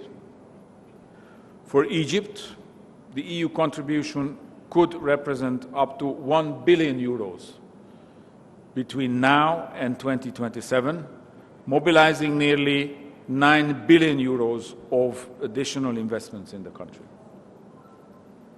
Water is among the top priorities in this plan. I'm glad to announce that the European Union is joining efforts with member states, the EIB, the EBRD, to prepare a large intervention on integrated water and food security. With this investment, we will support Egypt's effort to combat climate change, protect the environment, and ensure sustainable food systems. Our objective is to develop secure and resilient water management and a sustainable circular society, the so-called water smart society. We are convinced that this will contribute to the transformation of Egypt towards a modern, resource-efficient, and competitive economy.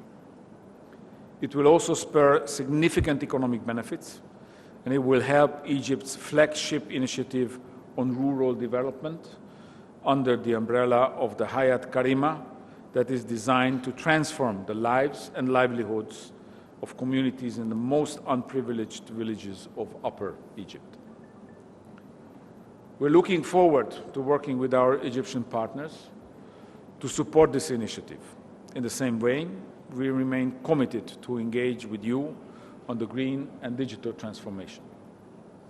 Ladies and gentlemen, we acknowledge that in much of the Middle East and North Africa, the combination of recurrent drought cycles, physical water scarcity, and poor water quality, and weak institutional performance contribute to a growing water crisis. Population growth only adds to this situation. We know that we need to urgently address these challenges. You can count on the continued support and firm commitment of the European Union to safeguard the value of this precious natural resource. Thank you very much for your attention.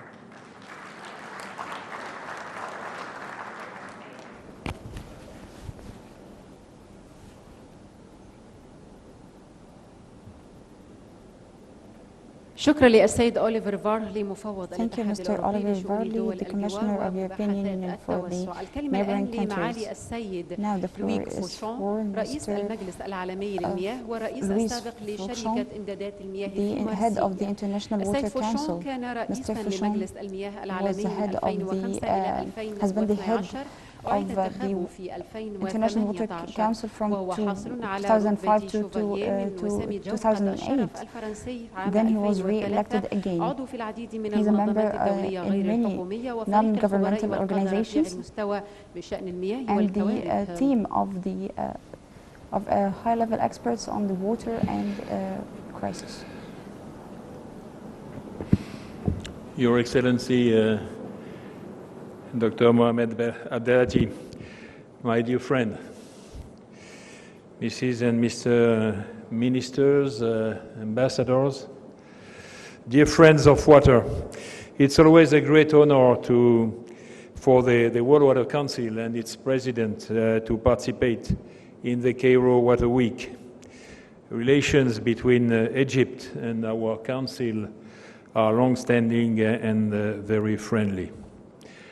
The government of Egypt contributed to the creation of the World Water Council 25 years ago, and its first president was Dr. Mahmoud Abu Zaid, and let me greet him and assure him of my full consideration. Talking about water in Egypt is natural. The Nile, as it has been said, is a nourishing river that throughout the centuries has irrigated the Egyptian intelligence and the Egyptian culture. Thanks to the Nile, Egypt is a great water nation that knows the evils of water scarcity and the benefits of pure and abundant water. And yet in the world, dear friends, water is suffering, and it's no longer sufficient to satisfy the water needs for nature and human beings. It must be said clearly and forcefully. Its own water means. Humanity is mistreating water. Water is missing, water is wasted, water is abused almost everywhere in the world. Can we imagine, ladies and gentlemen, can we imagine that situation can continue? Can we imagine that the planet can continue to live with polluted air and abused water? Water is in crisis, in addition to the many other crises that threaten our survival. Food crisis, health crisis, energy crisis, and this water crisis also added to diplomatic, military, nuclear, ocean, and geostrategic tensions in general. Ladies and gentlemen, air and water are the first resources essential to life, and we must, therefore, take special care to protect them. This land, this region of the Mashrek is particularly affected by these threats to water. Aridity, of course, has always been a characteristic of this great region, from the Atlantic to the Indian Ocean, from the Black Sea to the Horn of Africa, from the Arabian Peninsula to the Great Sahara Desert. Over the centuries, humans have sometimes allowed the desert to expand through carelessness or resignation. But we have also, through our creative genius, your Egyptian genius, to tame it and multiply houses and irrigated areas to provide abundance and prosperity. However, today the world's population is growing faster than the desert, and the population demands more and more water to produce food, to manufacture cars, to meet better hygiene. The earth is thirsty, and men are hungry. Not only for food, men are hungry for security, for progress, for development. Cities are becoming more and more populated, but megacities are not smart cities. They are first and foremost reservoirs of poverty, reservoirs of misery and labor force, where the new slaves of modern times are packed. The climate and its evolution is an additional difficulty. Here, some more water, and there rains, torrential rains appearing, there increasing droughts. In the same time, scarcity is expanding. But I would like to thank you, Dr. Elati. Look at this wall. For the first time in an important international conference, the world population appears with water. And this person, man, woman, children, I don't know, is expressing this new idea that nature needs water and water needs nature. Thank you for that. So this is the current situation: natural aridity, economic growth and social progress, overpopulation and climate are the enemies of water security. And as I was saying there, nature also requires water more and more to protect our ecosystems and enhance biodiversity. We need water for man and we need water for nature. We no longer have a choice to do nothing, to hear nothing, to remain silent, to look the other way is to give way to tensions, to conflicts, and who knows, to wars. The necessity is to wake up, to consult, to innovate, to carry the voice of water, to create a true water consciousness. This is our imperious obligation. How can we do this? How can we do this? First, by conviction, by convincing all the leaders of the planet, head of states, of government, ministers, parliamentarians, basin authorities, mayors, local elected people, convince them that providing, respecting, and sharing access to water for all is both a duty and a right. On one hand, it's a universal and collective right. It's urgent right to be included in the constitutions and founding texts of each country, each region, each city. Let us recall that today only quite 50 states have met this necessary obligation in their constitutions. Only 50. But if it's a collective right, it's also an individual right, a social right for each child, each woman, each man to have access every day, every hour to the minimum water supply, the necessary quantity and the acceptable quality. And at this moment, I'd like to say that if Egypt suffers from all these threats to water, experiencing water scarcity, Egypt is one of the best laboratory of solutions that the world has implemented. Egypt is taking the best of the latest technological innovations to increase water supply. Let me mention a few examples. Egypt is already operating quite 20 desalination plants and is planning to construct around 50 before 2030.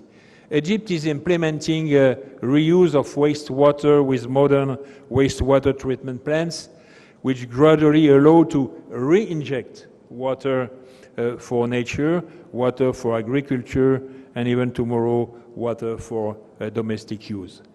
In 2020, the wastewater treatment plant of whole Mashama in the governorate of Ismailia received the first prize of the best project of reused water in the world, delivered by the Engineering New Record.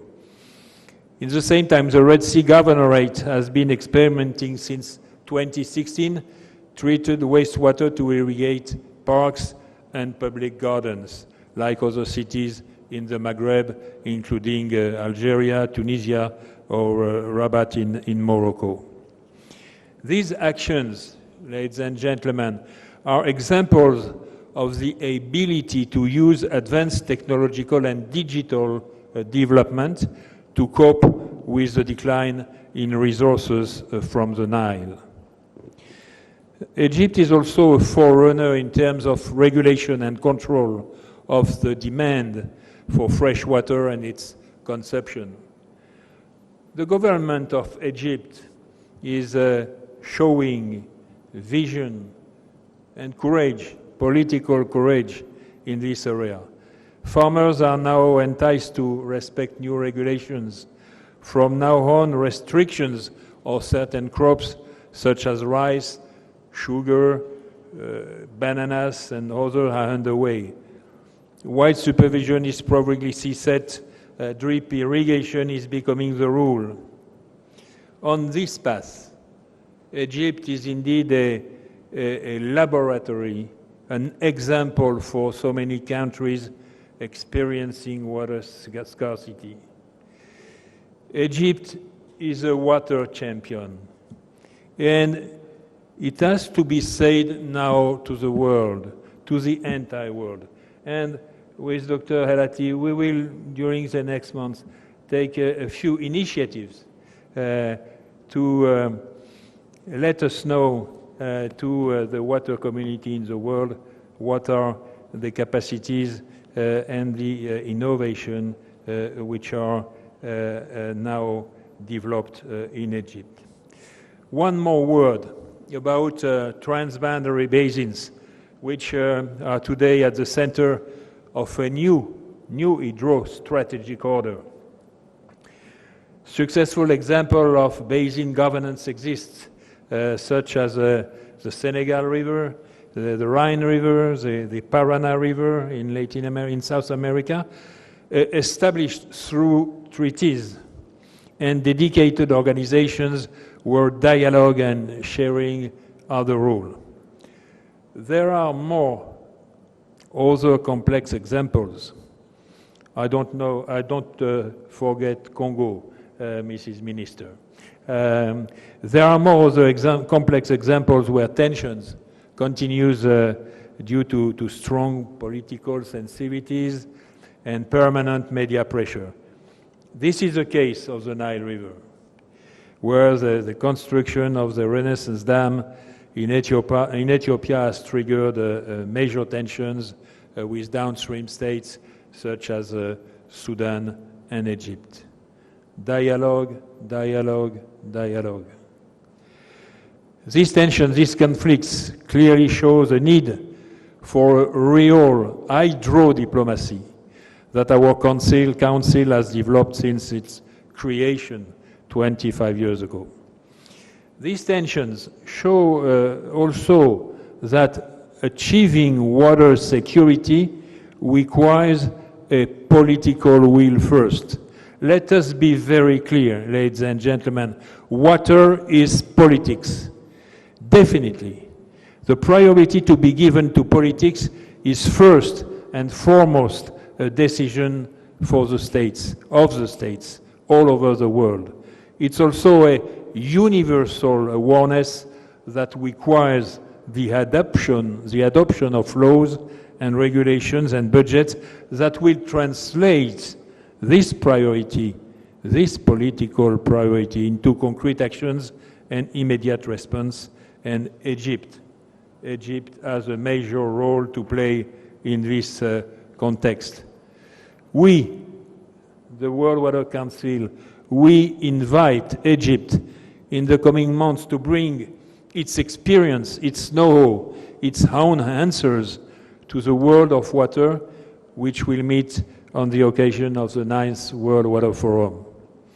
This forum, as Minister Thiam has told you a few moments ago, is co-organized by the Republic of Senegal, the city of Dakar, and the World Water Council. This 9th World Water Forum will be the forum of solutions, will be the forum of response, as populations demand to give real expression to access to water for all. So, join us to win this peaceful battle. Join us and become a member of the World Water Council. It's a very important moment to reinforce the voice of water worldwide. Thank you. Thank you, all of us, for your contribution. Congratulations, dear Minister, for this new innovative Cairo Water Week, which enlarges the participation to scientists, to young students, young professionals, more women, best practice for farmers to bring the voice of water from Egypt to the world. Thank you for your support. Thank you for your hospitality. Thank you for your confidence. I wish all of you full success in the work of the 4th Cairo Water Week. Thank you again.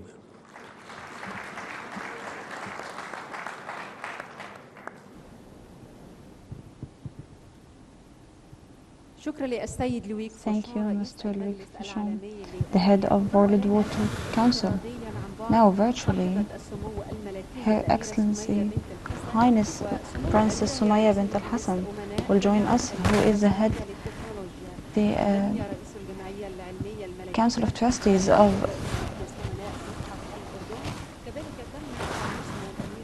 She was also assigned as a UNESCO Special Delegation for Peace by the Director General of the UNESCO.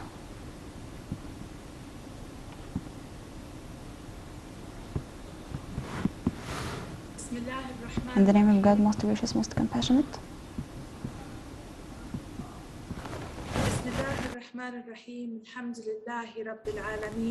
All blessings and thanks be to God, and may His peace and blessings be upon His Prophet, His companion, and His family. Prime Minister of Egypt, Your Excellency Dr. Mohammed Abdel Minister of Water Resources and Irrigation in Egypt, Ms. Maria Selin, Head of Regional Development Corporation in MENA and from Sweden, Mr. Loic Fauchon, President of the World Water Council, Mr. Gilbert, Chair of the UN Water Chair, President of the International Funds for Agricultural Development, Dr. Abdel Hakim Elwer, Assistant Director General and Regional Representative of the FAO, the Near East and North Africa region, and Dr. Rula Dashti, Under Secretary General, Executive Secretary of United Nations Economic and Social Commission for Western Asia, ESCWA, and Mr. Liu Zhenmin, Under Secretary General for Economic and Social Affairs of the United Nations. Excellencies, ladies and gentlemen, it is a very great honor for me to join you virtually at Cairo Water Week 2021, and especially to contribute to this high-level session on policy dialogues in water-scarce countries for achieving SDGs. I commend the Egyptian Ministry of Water Resources and Irrigation and everyone who has contributed to a novel and innovative structure for this meeting, one that I have no doubt will stimulate collaboration and channel policy initiatives from which we may all benefit. It is indeed no exaggeration to say that water is fundamental to all our lives, our livelihoods, and the future of our planet. Without it, there is nothing. And without careful, considered, and collaborative management of this most precious resource, sustainable and peaceful development will remain a mere dream, tantalizing yet unattainable. Of course, we have understood the challenges for many years, but as we considered and consulted, those challenges have increased and multiplied. Our rapidly rising populations, the challenges of multiple and massive migration movements, the deterioration of natural and environmental resources, climate variations, and a raft of other interconnected factors place increasing and unprecedented pressure on our water reserves and our water scarcity. And as we work together today and in the future, across borders and disciplines, we must keep to the forefront of our minds that water flows to the very heart of our future as a human family. To treat water challenges with fairness and equality to the fore is to value the other and to cherish our shared home. Indeed, if we are to survive in peace on our planet, then we may only view water as a central element of that peace, a common need, and a shared right that helps to define our humanity. In our context, as in many others, we urgently need a spirit of regional and interregional cooperation so that we may adequately address the complex water challenges that we must inevitably face together. And Agenda 2030 must underpin everything. Its aims must be our only ideology, and its goals our sole focus. Indeed, the SDGs are a prime output of that critical and collegiate structure that is the UN system. There is no doubt that the multilateral infrastructure which it carries so boldly has come under severe pressure in recent years. But I believe we can all agree that conversations have continued and our collegiate spirit has prospered. We are, and we must be, united. In our interlinked and interdependent world, there can be no isolated solution to one of our greatest challenges. For if we are truly committed to eradicating poverty and to meeting so many of our Agenda 2030 targets, we must acknowledge the vital need for water security. Indeed, failure to do so may result in interactions and trade-offs within the agenda that will inevitably lead to suboptimal or even adverse outcomes. I believe it is vital that science and research must be used creatively and across disciplines to design and monitor sets of actions that consider a range of interlinkages. Indeed, the integration of systems thinking and uniting the full array of science disciplines in a comprehensive methodology that considers from the outset the interlinkages between SDGs is now crucial. This is particularly so in the case of SDG 6, which reaches far beyond water and sanitation. I believe it is sometimes difficult for diverse people on our planet to fully understand each other's language of water. For so many, it is expressed as an immediate and desperate need, hard won, if won at all, through care and effort. For many others in more developed settings, so much of the water they consume is hidden beyond their domestic use to produce food, energy, goods, and services. It is expended to feed all of our consumption, and we have not learned yet, as individuals and as nations, to assess, own, and account for that diverse and unseen flow of consumption. In our own region, our challenges are particularly acute. Indeed, water security is a daily and immediate challenge for so many families and individuals. Our nations must ensure that we share our burden of concern so that we may create a more just and durable narrative of consumption for all.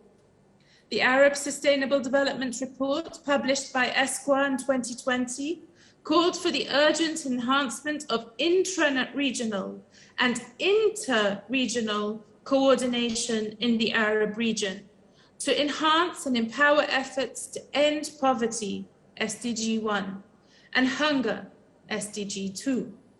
All of this is, of course, dependent on access to energy, SDG 7, and is increasingly influenced by climate change, SDG 13, and increasingly becomes a key factor in determining what constitutes a slum, SDG 11, in a region where most of our people now live in cities and urban peripheries. Access to sustainable and affordable water and sanitation services is vital to making meaningful our dream of healthy lives for citizens, SDG 3. With disparities between water security and health being particularly acute for people who are vulnerable or economically disadvantaged in both rural and urban communities. Ladies and gentlemen, water flows through all of our gravest challenges, and water will determine how each of these SDGs may be meaningfully addressed and understood. These water-dependent interlinkages have become ever more urgent in our Arab region, as 18 of the 22 Arab states have now fallen below the renewable freshwater resources scarcity threshold of 1,000 cubic meters per capita per year. 13 have fallen below the absolute freshwater scarcity threshold of 500 cubic meters per capita per year. Of those 22 Arab states, some 14 share a surface water basin with one or more riparian states representing 60% of the region's water resources.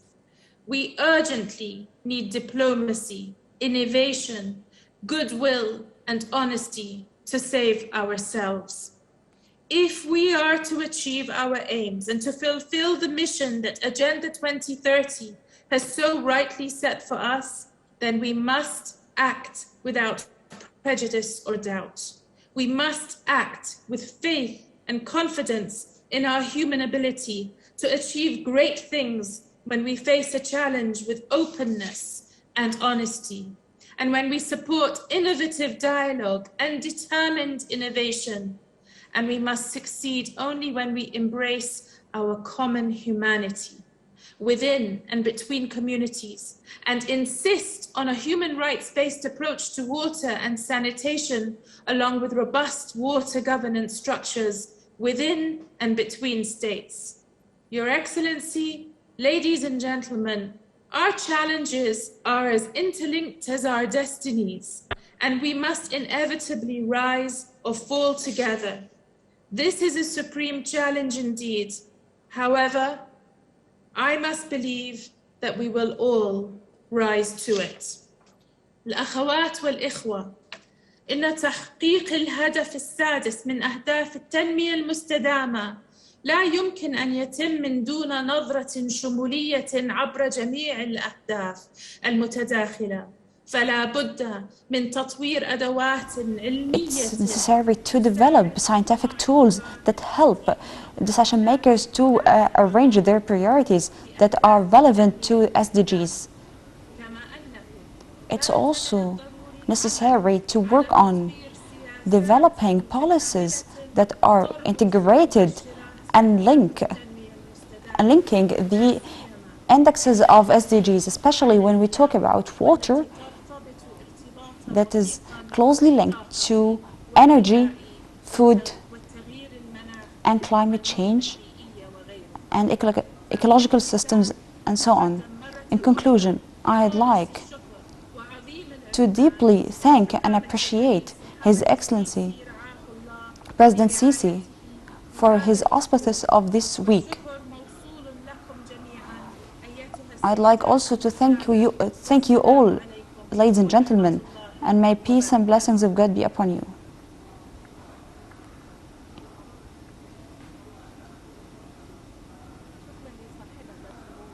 Thank you, Her Highness, Princess Sumaya bint Al-Hassan.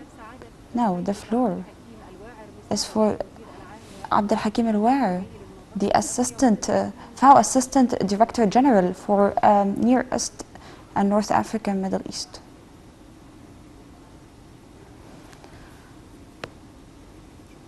Thank you. Good afternoon, everyone. Excellency, Mr. Abdulati, Minister of Water Resources and Irrigation in Egypt. We listened very carefully for the previous speakers, and I think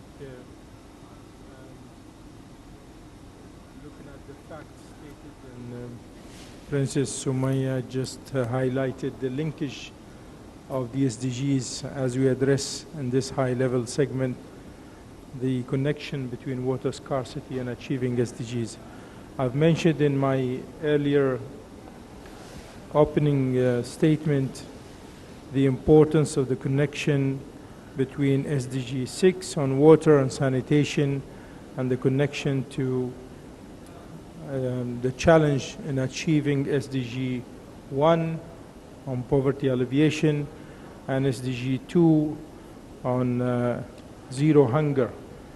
And there is more and more connection on water and energy, on industrialization, urbanization, and all other aspects.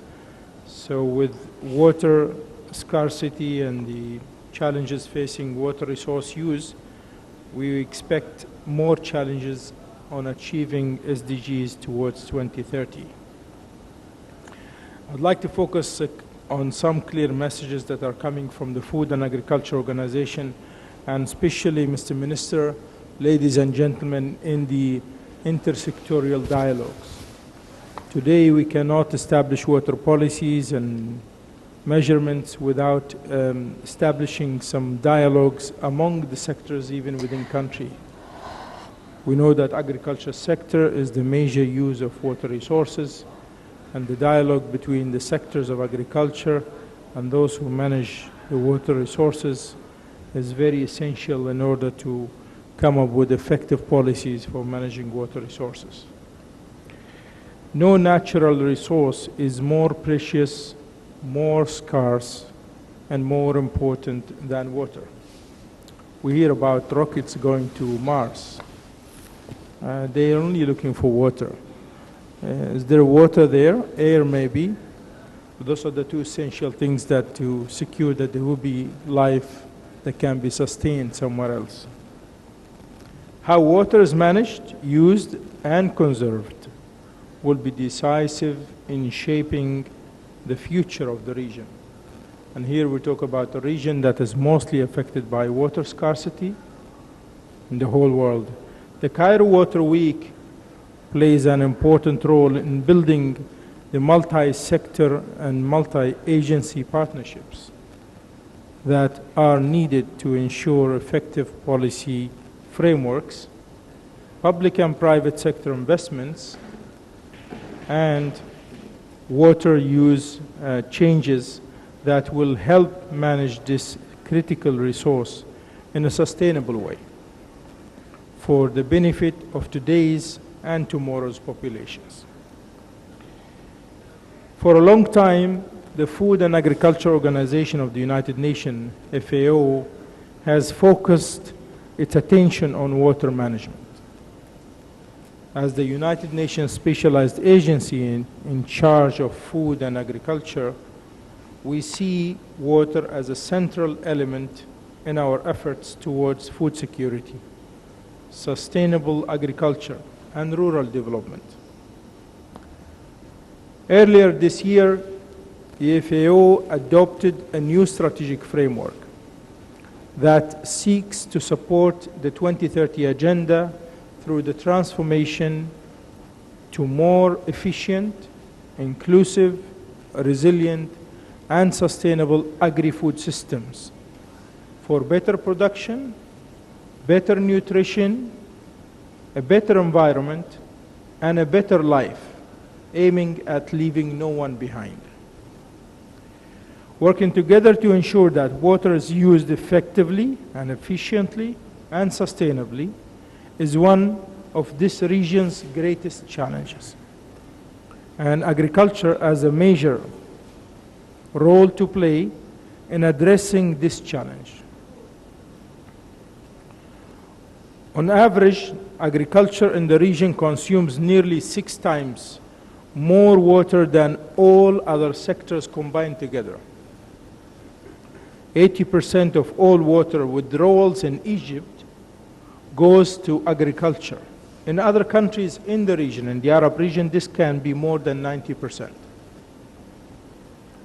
This is why in this region, future water security will largely depend on agriculture-based solutions. That's where we will make the savings. This will require continuous innovation, enabling policies, commitment, investment, and deep-rooted changes in the coming years. Governments will need to play a key role ensuring cross-sector coordination and policy coherence. As I mentioned earlier, the intersectoral dialogue has to be deepened more and more so that we understand how water is used by the different sectors. And the governments need to create the incentives for efficient water use, encouraging the public and private sector investments needed, and discouraging inefficient water use. The role of the governments in this coherence is essential. Growing water scarcity in the region is an enormous challenge, and governments across the region must confront it both individually and collectively. So, as Luis and earlier Oliver stated, that it's not possible for one country to find solutions by itself today. So there is need for collective as well as individual within country level work. Countries of the region are increasingly facing water stress levels compared with the global average of 18%. 13 Arab countries, including Egypt, have stress levels exceeding 100%. And with the exception of the Comoros, Djibouti, and Mauritania, all Arab countries have water stress levels that exceed the global average. Stress levels beyond 100% is quite alarming, as it is an indicator of increasing reliance on non-renewable water resources, like fossil groundwater and unsustainable water use. If we focus on food security, which is our essential for life, for instance, we need to produce more food with less water. But we also need to look for solutions beyond the water domain. Incorporating virtual water trade within food security policies can go a long way in alleviating pressure on scarce water resources, and at the same time offers opportunities for poor farmers to focus on higher value, higher quality, and more economically rewarding production. And that regional trade can only be established by more regional cooperation and more regional partnership in order to address the virtual water aspect. We all are aware of the difficult tasks put on the shoulders of water authorities and of the whole society to align water management with efficiency, productivity, and sustainability. Along the road, policymakers will need to take hard decisions on water consumption, water rights, and reallocation. Our countries in the region need to learn more from the experience of other countries that have gone through similar paths. So the exchange of experience is essential, and earlier Luis has mentioned some of the examples. 2 years ago, during the Land and Water Days conference organized by the FAO here in this hotel, the experience of Australia was presented, where the main message for transforming water management into sustainability was capping water consumption to sustainable limits. We see progress in our region, like the decision of Jordan to allocate treated wastewater to agricultural use, but much more is needed to face the realities and implications of unsustainable water. We also highlight the examples in the GCC areas led by the Kingdom of Saudi Arabia on the efficient water desalination modalities. Let me just go towards concluding. On the 2019 estimates show that before COVID-19 pandemic, 51.4 million people were hungry in the region, representing 12.2% of the population of the Arab region, an increase of 1.1 million people from the previous period. If recent trends continue, the number of people affected by hunger will surpass 75 million by 2030, and the region is unlikely to reach the SDG target of zero hunger. The impact of COVID-19 will further exacerbate the stress on the use of water as well as the economic situation. On conclusion, let me reaffirm the Food and Agriculture Organization's fullest commitment to support the efforts of countries and partners in transforming agriculture to achieve both food security and water security. Through the Water Scarcity Initiative, led by FAO, we will continue to support better coordination amongst key players. The Water Scarcity Collaborative Platform will facilitate information exchange and exchange of experience and create synergies and joint activities and hopefully future joint planning. I thank you for your attention.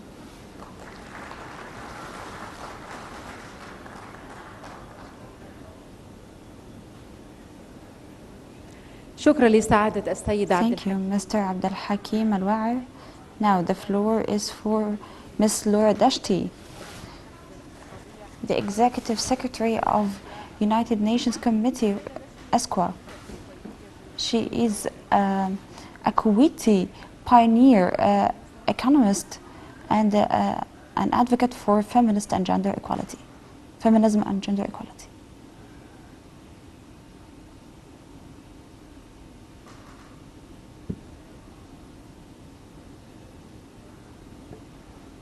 أصحاب المعالي والسعادة. Excellencies, Highnesses, dear colleagues, dear experts, may peace and blessings of God be upon you. It's a pleasure to meet today on the day, in UN Day, which is a landmark of the start of UN chart. It represents the international support for the interest of nations and peoples and achieve more prosperous future for everyone. At the outset, I'd like to express my appreciation for the government of Egypt for their wise decision and leadership, vision and leadership, by holding these high-level dialogues for water policies in water-scarce countries.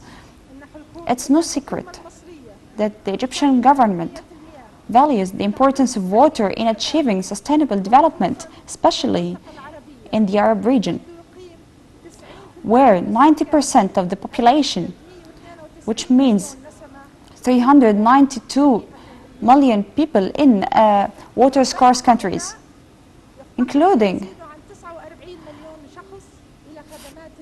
49 million persons lack the access for basic drinking services, and over 40 million persons are deprived from the access to drainage services. Reports on progress of on SDG 6 confirm that the Arab region is not on the right track of achieving this goal on supplying water and drainage services for everyone with sustainable development. This requires doubling the efforts and cooperation at both national and regional levels. These challenges are aggravated by conflicts, displacements that prevent fulfilling the daily needs of women, children, and other vulnerable segments. It's a clear deprivation of basic needs of water and drainage.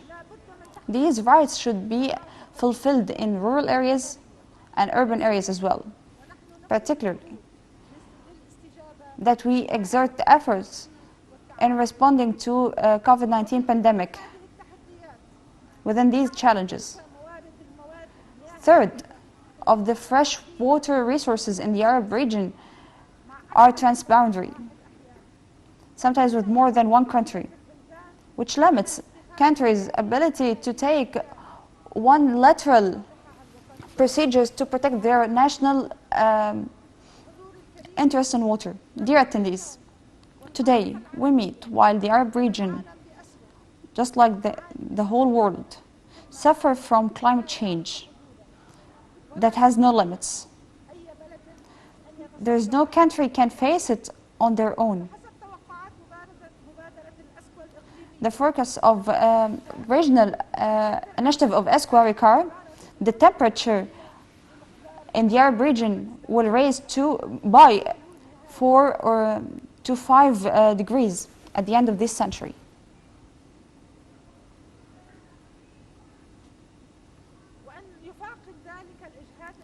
This will be aggravated by the temperature stress and will affect the health of the population.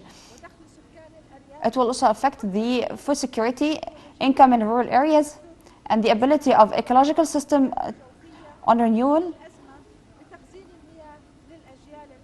It will also affect saving water for the current and coming generations. ESQA's studies that indicate that climate change can aggravate the danger of conflicts and displacements, especially in local communities that suffer from risks and water stress on an accelerated pace. Accordingly, when decision makers in water-scarce countries talk about water scarcity, they actually tackle water security, because water is a pillar of human security, climate security, food security, and most importantly, national security. Because water is a pillar that is necessary for peace, security, and prosperity. Hence, continuing on the usual work approach cannot be acceptable. Ladies and gentlemen, to achieve the aspired change, we need to enhance cooperation and increase funds in different aspects. It's a pleasure that the national and regional cooperation reached the level of institutions, as witnessed by establishing the high-level mutual committee on water and agriculture, launched on the margin of Cairo Water Week in 2019, under the auspices of the League of Arab States, with the support of ESCWA and our partners in FAO.